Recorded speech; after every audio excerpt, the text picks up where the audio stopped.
एक शाम सोनू और मोनू रोज की तरह चाय की टपरी पर बैठे थे। हाथ में गरम चाय थी, लेकिन मन में अजीब सी बेचैनी। सोनू ने गहरी सांस लेते हुए कहा कि जिंदगी बहुत बोर हो गई है। घर, काम और मोबाइल के बीच सब कुछ अटका हुआ सा लगने लगा है। मोनू भी यही महसूस कर रहा था। नया साल आ चुका था और दोनों को लग रहा था कि बहुत दिनों से उन्होंने कुछ अलग, कुछ रोमांचक नहीं किया। तभी बातों बातों में महाराष्ट्र के एक घने जंगल में स्थित एक पुराने किले का जिक्र आया, जिसके बारे में सुना जाता था कि लोग वहां शाम के बाद नहीं जाते। बिना ज्यादा सोचे दोनों ने तय कर लिया कि वहीं चलेंगे। अगले ही दिन दोनों कार लेकर निकल पड़े। शहर पीछे छूटता गया और सड़कें धीरे धीरे संकरी होती चली गईं। मोबाइल का नेटवर्क कमजोर पड़ने लगा, लेकिन दोनों इसे एडवेंचर का हिस्सा मानकर हंसते रहे। शाम कब रात में बदल गई, उन्हें पता ही नहीं चला। चारों तरफ जंगल घना होता जा रहा था और अंधेरा गहराता जा रहा था। कुछ दूर जाने के बाद सड़क दो हिस्सों में बंट गई। सोनू ने मोनू से पूछा कि किस तरफ जाना है। मोनू ने गूगल मैप खोला और कहा कि मैप सीधा जाने को कह रहा है। वे आगे बढ़े, लेकिन कुछ ही मिनटों में सड़क अचानक खत्म हो गई। सामने एक गहरी खाई थी। मोनू का चेहरा उतर गया। उसने घबराई हुई आवाज में कहा कि मैप उन्हें किले की तरफ नहीं, बल्कि खाई की ओर ले आया है। उसी पल कार का इंजन बंद हो गया और चारों तरफ अजीब सी खामोशी छा गई। जब दोनों कार से बाहर उतरे तो जंगल की हवा भी अलग सी महसूस हो रही थी। न किसी जानवर की आवाज, न पत्तों की सरसराहट। सोनू को यह अजीब लगा कि इतनी गहरी शांति क्यों है। तभी कहीं दूर से पत्थरों के टकराने की धीमी आवाज आई। मोनू ने पलटकर देखा और पूछा कि क्या सोनू चल रहा था, लेकिन सोनू ने मना कर दिया। दोनों के दिल की धड़कन तेज हो गई।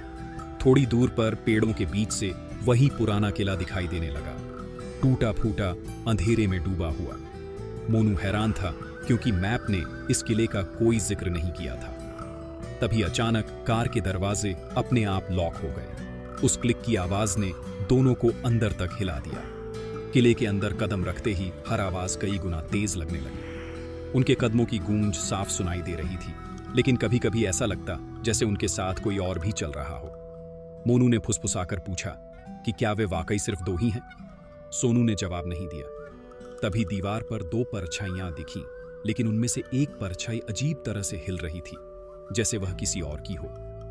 अचानक मोनू को पीछे से अपनी ही आवाज सुनाई दी, जो कह रही थी कि यहीं रुक जाओ। वह घबराकर मुड़ा, लेकिन वहां कोई नहीं था। सोनू ने भी डरते हुए कहा कि उसने भी कुछ सुना है। तब उन्हें समझ आया कि यह जगह आवाजों की नकल करती है। जो डर तुम्हारे अंदर होता है, वही यहां रूप ले लेता है। किले के भीतर एक पुरानी दीवार पर कुछ लिखा मिला। लिखा था कि जो भी यहां रात गुजारता है, उसका एक हिस्सा यहीं रह जाता है। मोनू का हाथ कांपने लगा। उसने पूछा कि अगर वे यहां से निकल भी गए तो क्या वे पूरे के पूरे निकल पाएंगे। डर के मारे दोनों भागने लगे और किसी तरह किले के मुख्य द्वार तक पहुंच गए। द्वार खुला, लेकिन बाहर वही जंगल था, वही रास्ते, वही पेड़। जैसे वे घूम फिरकर फिर उसी जगह आ गए। सोनू की आवाज भर्रा गई। उसे समझ आ गया कि वे यहां फंस चुके हैं। सुबह जब पुलिस को वहां एक कार मिली तो कार के अंदर सिर्फ एक ही लड़का बैठा हुआ था।